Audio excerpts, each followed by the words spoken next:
masih bagus. Pas aku protes baru mama aku kasih tugas untuk adekku. Dulunya 10-10-nya aku semua. Iya. Padahal misalnya cuma disuruh, nak ambil pakaian, nak nyapu, nak ngepel. Padahal di rumah ini pun kita nggak ada pembantunya. Di rumah sini kan nggak ada pembantu, nggak ada aku sewa bayar-bayar asisten rumah tangga. Semua dari masak, nyuci baju, nyetrika, nyuci piring, nyapu, ngepel, ngosek toilet sampai membersihkan rumput aku bisa, nggak ada yang suruh.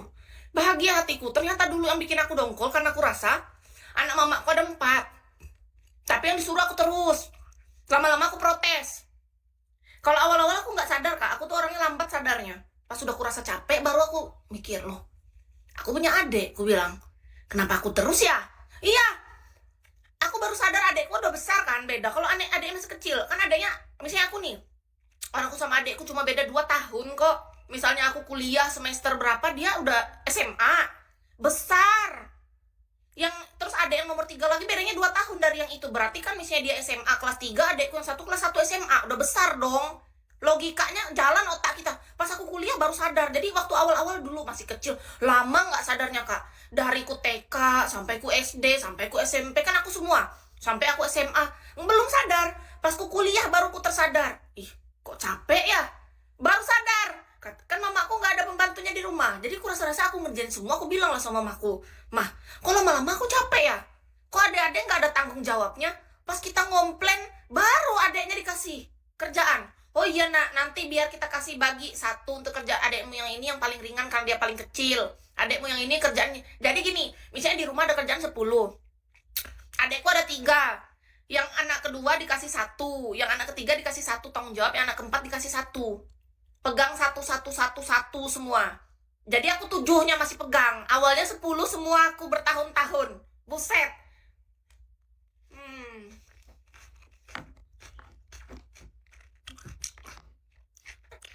Terkadang kak, hidup itu butuh protes ternyata.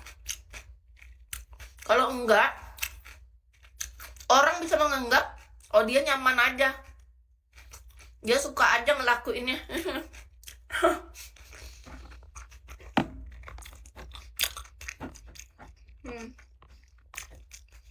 Enak. Hmm.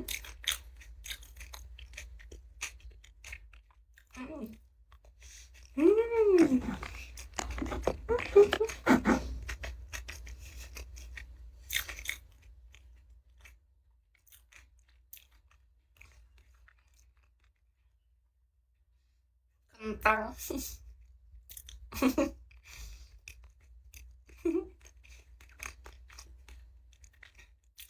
Nggak ada pengarah-arahan. Pada masa itu aku protes. Habis ku protes, baru dikasih tugas ke adik-adikku. Akhirnya adik-adikku mulai pelan-pelan. Itu pun awal-awal susah. Kan membangun kebiasaan atau habit susah kak. Ketika mereka nggak punya tanggung jawab rumah lah ibaratnya.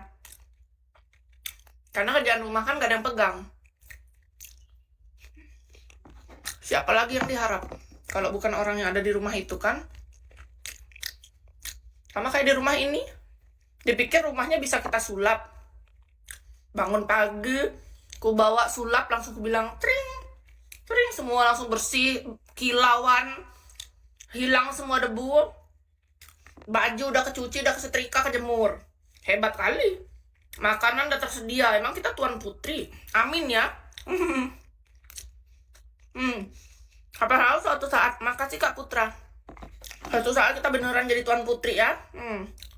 Bangun-bangun udah tersedia semua.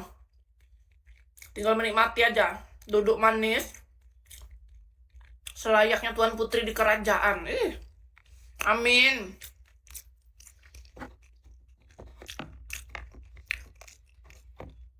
Banyak kali maunya ya. Udah bagus hari ini bisa bikin somai. Kis. Kamu bisa bikin sambal kacang somai aja bahagia sampai tepuk tangan tadi.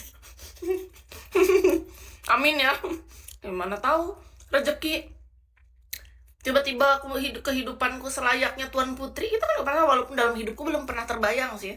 Aku cuma sering kayak baca-baca cerita dongeng aja dari ke zaman kecil kan. Aku suka dongeng kak, kayak dongeng-dongeng yang lucu-lucu kayak gitu, yang ya kisah-kisah dongeng-dongeng putri kerajaan kayak gitu-gitu aku suka tuh zaman dulu. Mm-mm.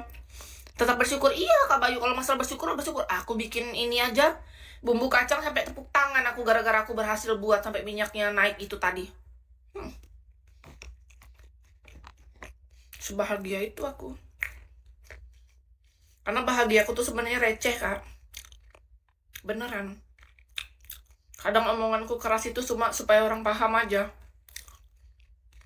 Belajar untuk lebih tegas dong. Nah. Bagi dong makanan, udah habis. Habis dah. Kakak buat sendiri ya. Caranya, kukus atau rebus kentang, kol, sama sayur apapun yang kakak suka. Kalau pengen agak segar, buka timun yang baru dikeluarkan dari kulkas. Untuk bumbu kacangnya, ini kan aku kasih tahu caranya babang. Dengerin dong, masa aku yang harus bagi-bagiin kakak. Nah, caranya adalah untuk bumbu kacangnya, kalau kakak punya kacang di rumah, kalau kacangnya sudah digoreng tinggal diulek. Kalau belum digoreng, goreng dulu kacangnya. Setelah itu kakak ulek kacang dulu, sudah hancur dibiarin dulu, dipindahkan ke wadah. Lalu kakak buka bawang putih dan bawang merah secukupnya, sesuai dengan takaran yang kakak mau. Kayak Kis tadi paling buka bawang putihnya 2, bawang merahnya 2, nggak banyak. Lalu digoreng dulu bawang yang tadi, angkat. Setelah itu, iya Kak Bayu belajar Kisnya, makasih ya. Terus bawang merah sama bawang putih yang sudah digoreng tadi angkat, masukkan ke ulekan yang habis bekas ngulek kacang tadi. Uleklah bumbu bawang merah bawang putihnya itu. Sudah diulek kan, halus dia. Kakak nyalain lagi api, masukkan ke wajan yang panas tadi tuh, yang minyak panas. Tapi minyaknya jangan banyak ya, sedikit secukupnya aja. Kalau kebanyakan nggak enak. Kalau sedikitan banget juga nggak, yang cukup-cukup aja seberapa kakak buat. Lalu kakak tumis lagi lah bawang yang tadi kakak habis ulek. Sudah mulai matang bawangnya, ada aroma-aroma wangi. Kakak masukkan kacang tadi, tapi kacangnya dikasih air. Kacang yang kakak ulek tadi, kecuali kakak mau blender. Kalau blender kan sudah ada air. Aku kan tadi sistem ulek, aku lebih suka soalnya kalau ulek tekstur kacangnya masih ada. Kalau di blender aku pernah dulu itu hasilnya terlalu halus, aku nggak suka. Ini kan masalah selera ya. Nah, jadi siapa tahu cowok ini bisa berguna. Habis itu ini supaya enak hasilnya, tahu nggak? Jadi kalau kalian tipe yang suka kacang ada teksturnya sedikit, nggak besar-besar, yang kecil-kecil gitu, kalian ulek aja. Tapi kalau kalian suka yang bener-bener halus, di blender nggak apa-apa. Nah, jadi masukkanlah itu tadi, sudah kan udah ditumis bumbunya, masukkan kacang yang dikasih air. Kacang udah diulek ya, udah hancur, terus masukkan air juga bersama kacang itu. Aduk sampai benar-benar mendidih airnya. Airnya secukupnya aja, sudah mendidih dia, masukkan garam dikit. Kalau kakak suka pengen ada asamnya dikit, Kis biasanya ada sedikit asam itu, Kis masukkan asam jawa 1 sendok doang. Kalau kakak biasanya suka asam, mungkin di terakhir ada orang nggak suka asam jawa, tunggu udah mateng nanti dikecerotin pakai jeruk yang kecil. Ada kan jeruk yang kecil, yang wangi. Nah, tapi menurut Kis yang ternyata yang bikin enak kan, dulu Kis pernah pakai gula putih, gula pasir. Kis pernah nyoba, lumayan enak, tapi beda ketika kita pakai gula merah.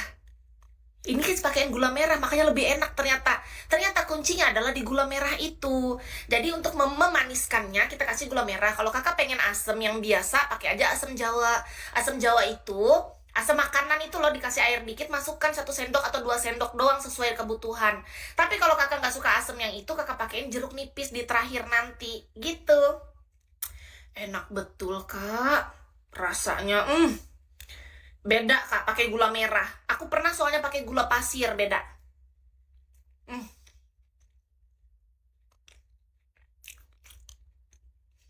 Gula merah. Gula merah kunci. Terakhir Kis masukin lagi, pas saat masukin gula merah, Kis masukkan daun jeruk. Daun jeruknya dibuang batang tengahnya. Jadi pas kita angkat tuh kayak ada wanginya, semerbak. Selain aroma kacang, kan kalau kacang itu ditumis-tumis jadi wangi kan.